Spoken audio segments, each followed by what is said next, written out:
Hello, hello, hello. I'm Josetta Yvonne, your Bookbae, coming on for a quick video today on November 25th. I hope this video finds you well as we head into the holiday. So I haven't been on in quite some time, just busy working, but I wanted to come on and do some updates on some books I have managed to finish and give you a review. So, trying to keep it without any spoilers. I will start off with the last book that I was discussing, which was Who's That Girl by Eve. Now, I enjoyed the book, but honestly, I don't think I really learned anything new about Eve from what I read. And I did enjoy, the parts about her glow up and how she transitioned and pivoted from being the pit bull in the skirt to who she is today. But even with that, it seemed like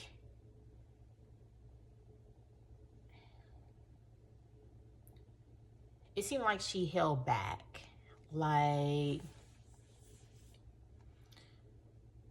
yeah, you could tell that, and I understand people want to be protective of their life and not divulge, certain things. I could just tell though that she was guarded. But I still enjoyed what I read. I will say, I was about to listen to her Breakfast Club interview, and I saw a little snippet of it, and I listened to that part when she talked about her name Eve and her thinking her name was cursed based off the biblical aspect of, what happened with Adam and Eve and her biting the apple and now women having to have pain with childbirth. And when I heard that snippet, that little snippet online, that was the first thing she discussed when I started reading in the book. Because I will say I never thought, or I never knew that she felt that way about her name Eve. But yeah, she did. So I decided not to listen to the full interview from Breakfast Club because I didn't want to get any more spoilers from her interviews. So I decided not to listen to any interviews just in case she went into any other details inside the book. But yeah, I think I desired more only because I followed her since, she was out when I was in high school. And I think just, I think like Alicia Keys, her memoir, and Viola Davis's memoir, I mean, it was just, I can tell that they really were introspective and they were bearing it all. I could tell that they were naked, here I am, this is what it is. And so I think from the rapper aspect, Eve did not do that. And I think also the way she told her story, it wasn't in chronological order. So she jumped around. So you would think that, okay, we're moving forward in this direction in the book. And then you would go backwards and you'd be like, oh, okay, wait a minute. I thought we had already covered that. I will say I also loved how the Rough Riders seemed to really protect her though. DMX and the other guys. I liked how she spoke about the men that were around her there. And I like how she even touched on how when Jay-Z gave her the call, which she talked about that on the radio as well, how him saying the opposite really motivated her and made her prove to not only him and the world that it doesn't matter what people are saying about women rappers or what we can or cannot do, I can do it too. And I think it was a great example of standing up for yourself. And, you know, even when the naysayers are saying, that don't look right, you and Gwen Stefani, like, what are you talking about? That's not your audience. That was one of her biggest songs with Gwen Stefani. Like, everybody loved No Doubt, especially with her and Gwen teaming up. And I think also, I thought about the song when she talked about Love is Blind. That was a relatable song to so many because we all have had friends, family members, you know, and it could even be you that may have experienced that kind of love where it turned into DV, but it wasn't that initially, you know? And it was so relatable. I remember thinking to myself, yeah, like, you can literally hate somebody and not even know them, but you see what they're doing to it. Like, you didn't see the actual physical, but you saw the evidence that was left. And so I was happy to hear that her friend got out of that situation. But yeah, I mean, I don't know if I would really just recommend the book because of how it flowed. But I guess if you haven't followed her at all, and if you haven't watched any interviews, then you may enjoy it. Also, like I said, if you don't mind that it's not in chronological order, then you may enjoy it because there's a lot skipping around. But yeah, I'm happy that she got her happy ending. I'm happy she was able to have her baby. I'm happy that she was able to get out that situation, you know, which most of us already knew about. It's just happy. It's good to see her in a different spot now. So yeah, Miss Classy, Miss Eve. I think even if you used to watch the talk show she was on, like, even some of that, she talked about different things on there. So yeah, check it out if you're just a super Eve fan, you want to support her. But be aware, she's not bearing it all here. You know, I think she shared, but she didn't share. Which now, I had wanted to get Trina's The Baddest, but I think I'm gonna wait on getting that because if it's gonna be something that is, which I don't know much about Trina like I knew about Eve, so I may still get it, but not now, not immediately. I don't know. I guess I just want it to be more than just surface, and I want it to be more than what I already kind of know. But yeah, overall, it's a good book, but most of the things I already knew. But it's just because I followed her already. I watched her some on The Talk. I listened to some different interviews she had done, and I grew up, you know, with her. I was in high school, you know, college, so, you know, you just kind of know stuff. Anyway, next book I decided to pick up was Curvy Girl Summer. Oh my God. Now I understand why everyone was going so crazy over the book. I finished this book in like literally a week, And probably if I did not have work and children and basketball practice and all other things, cooking, cleaning, it probably could have been like days because it was just that good. It was definitely a page turner. The banter, the discussion about grief, the woman being chosen and pursued and loved on right. I think they were all beautiful elements because we just, you see so many unhappy endings in the world. Again, it's nice to see a happy ending, and it's perfect for the season. I was gonna change it and actually read this in the summer, but I decided, you know what? Let's read it now. I need something that's a feel good, and this definitely delivered. And what they call it, chef's kiss. Like I would recommend it to everybody. When I say everybody, like, cause it is that good. I text my girlfriend and I said, girl, you need to pick this book up. It is good. Has some spicy scenes.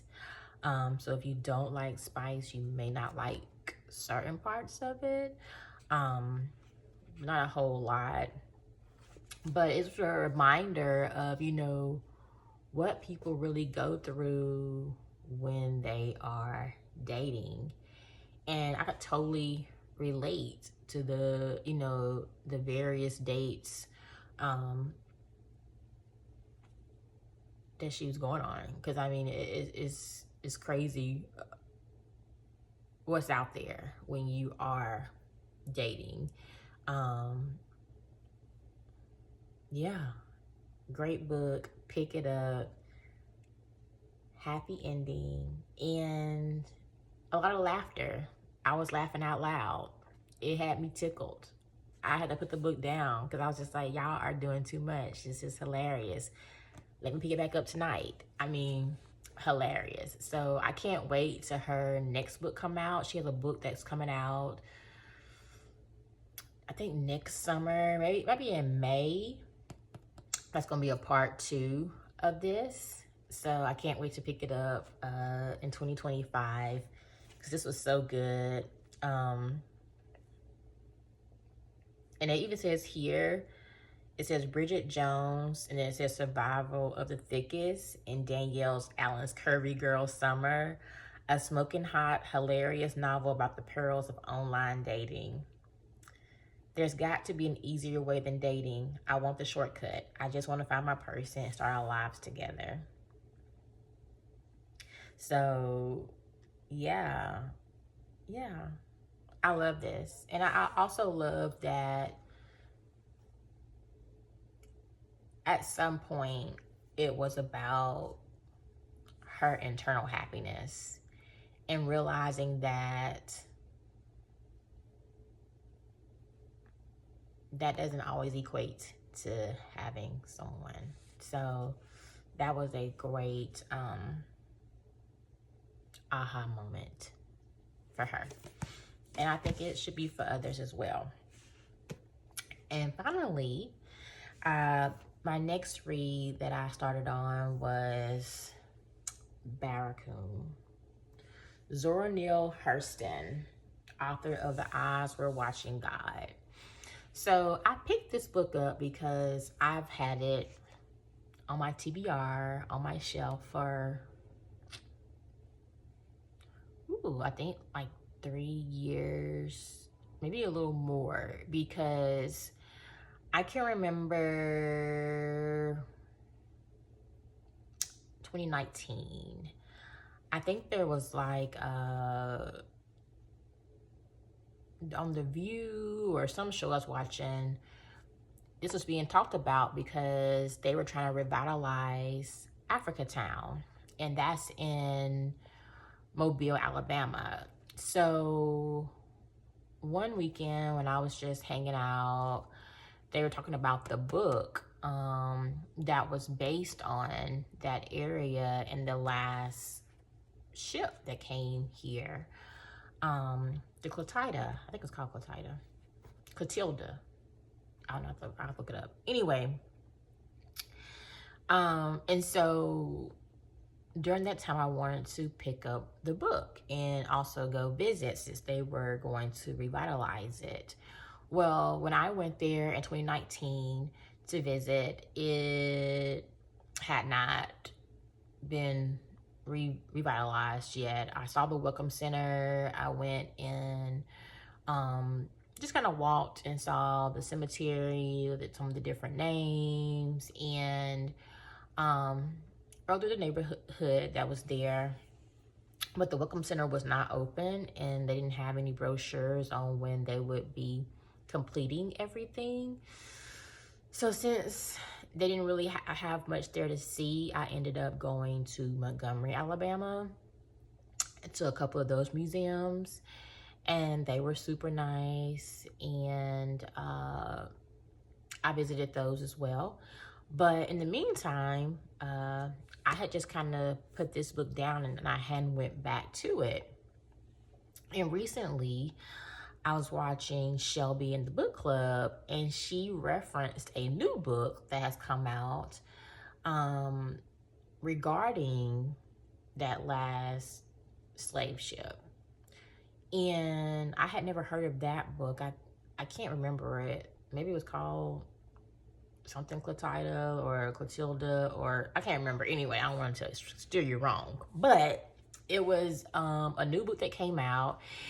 And I was reminded, like, I have a book about that or similar to it, but this is by Zora Neale Hurston that I have not read. Let me pick that up. So I decided to pick it up, and I haven't read the entire book, but I started it just in the introduction, and I was already being pulled in.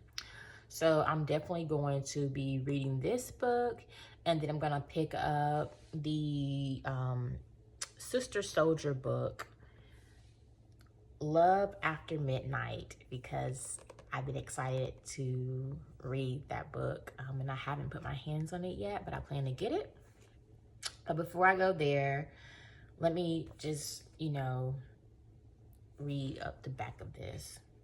So Toni Morrison says, one of the greatest writers of our time, a major literary event, a newly published work from the author of the American classic, Their Eyes Were Watching God, brilliantly illuminates the horror and injustices of slavery as it tells the true story of one of the last known survivors of the Atlantic slave trade, abducted from Africa on the last Black cargo ship to arrive in the United States. So this first part, it says, but the inescapable fact that stuck in my craw was my people had sold me and the white people had bought me. It impressed upon me the universal nature of greed and glory. Zora Neale Hurston. And then they go on to tell you, what barracoon means. It translates into barracks, and it's derived from baraka. I think it says baraka, which means hut. And it was basically a slave house where they were held until they were put onto the ships to be transported onto America. But I thought it was interesting because many times when we think of enslaved people, we think about American slavery, but there was also slavery taking place there in Africa where we were being captured by our own people and from different tribes and being placed into slavery, and sometimes not just enslaved by the Africans, but the Africans selling us to the white people. So yeah, she came in with the heavy hitter, starting off like she's not playing with us in this book. Another part I'll share, this is from the foreword, which is really good. She says, "Those who love us never leave us alone with our grief. At the moment they show us our wound, they reveal they have the medicine." Barracoon, the story of the last black cargo, is a perfect example of this.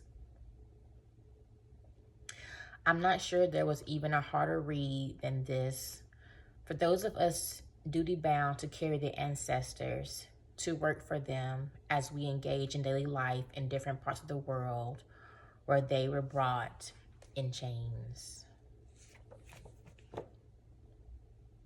And I just sat there in that moment and just really digested, you know, what she was saying. So I know after I get done reading this, I will be reading the Sister Soldier book, because I'm gonna probably need to cleanse my mind palette and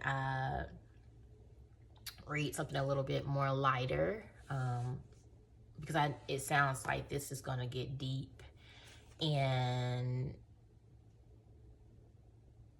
I'm not sure exactly what he's gonna say here, but this is the man that came on one of the last slave ships and was here in Mobile, Alabama, in African town, where he built his home and his family. And I just remember like reading something where, where he was always longing for his home in Africa, which is why they settled where they were and tried to just create their own community here in Mobile, Alabama. So yeah, this is gonna be the next read. And then of course, Sister Soldier, and I'll be back to discuss those as well. I hope you have an amazing holiday. I hope you get plenty of rest and get to enjoy your family and gather. And wishing you nothing but safe travels. I'm probably gonna come on again this week, so I think I have a little bit more time to do that. But until then, take care, enjoy yourself, stay in peace, stay positive, stay empowered. Have a beautiful day. Bye-bye.